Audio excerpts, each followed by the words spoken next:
Okay, I've talked about EA before in the past, but let's talk about them again, because I can't help but think about that, especially with some of the more recent titles that they've been putting out. So, and I apologize if I sound like crap. I've been sick for like the last week and a half with a cold, so I apologize for that.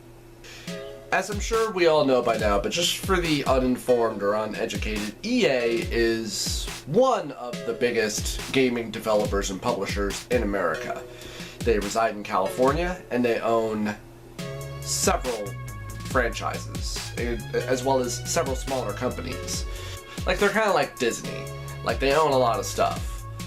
Only, I think EA is probably a little bit more evil than Disney is. I mean, at least Disney is actually putting out quality stuff. EA, not so much. Now, I haven't played a lot of EA games. I've played a few and heard some good things about a lot of their other titles. And I've been aware of EA's practices for a long time. Like, over the last couple of years, they've been putting out games far too early, far too quickly, games that are known to be buggy, somewhat broken, unfinished, and currently, right now, they have this thing about releasing like 3 different versions of one game. Like, as of right now, there's a brand new MLB available right now on the PlayStation 4, and I'm sure it's all over on Steam and Xbox One and all that stuff. And they did this a while ago, I believe, with one of the Battlefronts, with Star Wars Battlefront, and then a few other titles where there's a $60 version, there was a $70, and of course, a $100 version. Oh, and let's not forget about the $50 season pass that gets you all the later DLC that was coming. And when Battlefront was first released, what did it have? It had a couple of maps and then a couple of different playing sessions.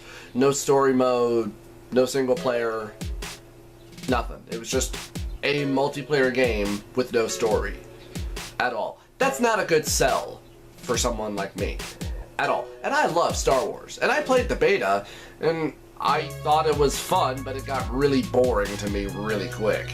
And from everything that I've heard from a lot of people who played it, they liked it, and then after a week of playing it, they got bored with it and stopped playing it. And I was reading here on Wikipedia about the massive controversy, or controversies, I should say, surrounding EA. Like, did you know that they put on a fake protest for their game, Dante's Inferno?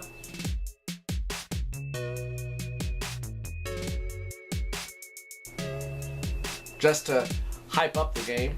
They actually hired people to be fake Christian protesters, you know, to increase some news and popularity about the game. And I played it at the time. I thought it was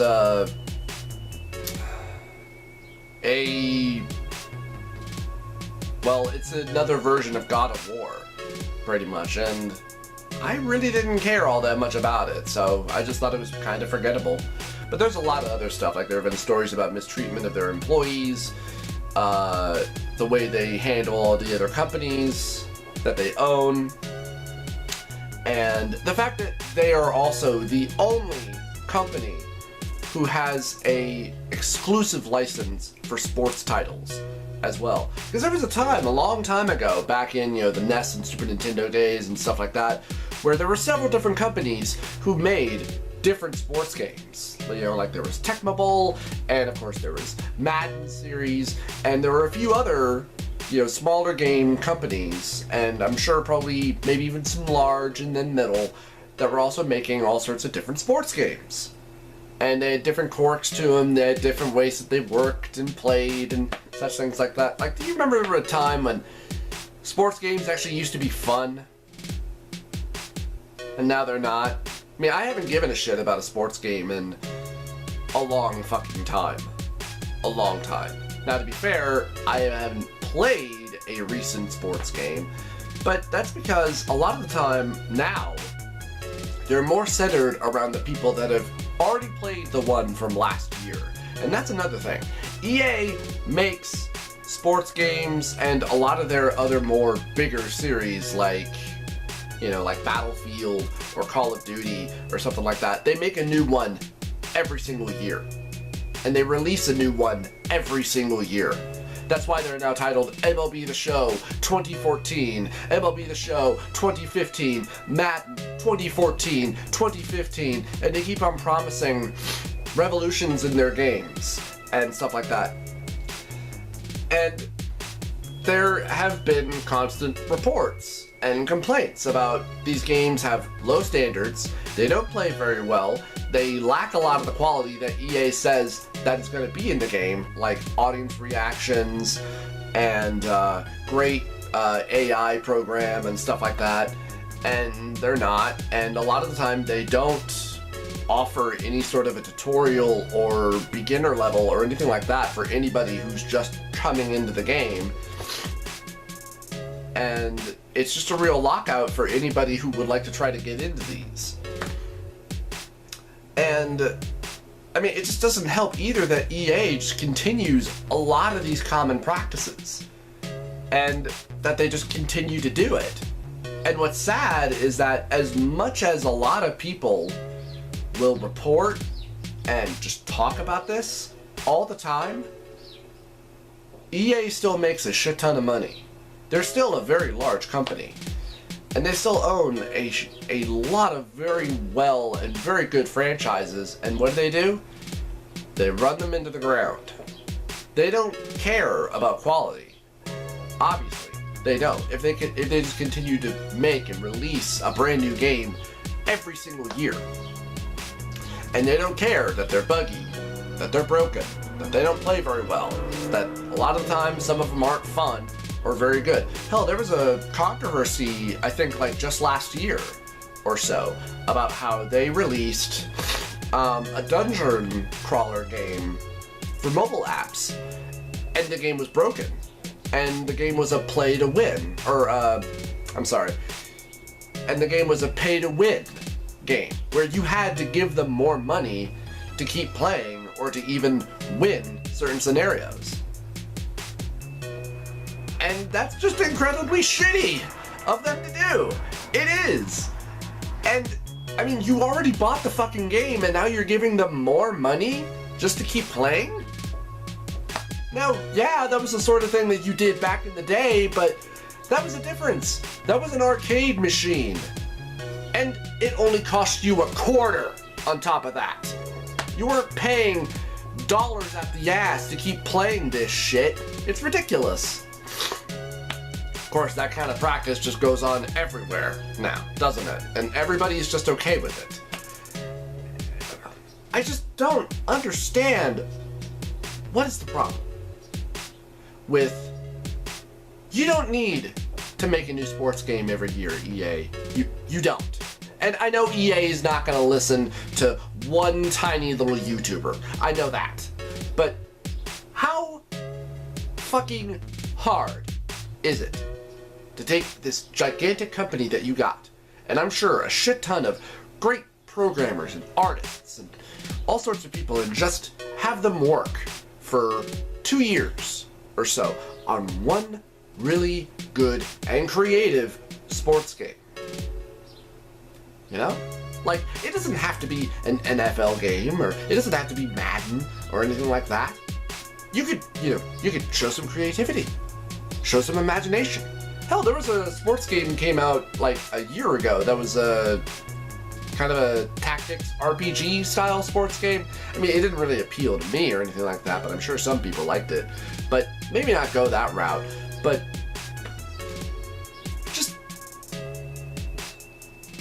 show some fucking effort and stop doing these shitty business practices of, here's just the frame of the game that you'll get for $60, and then here's the $80 that has more teams and some multiplayer and some rostering stuff. I mean, you guys like rostering. And then here's the $90 that has everything that you want. I mean, you do want everything, right?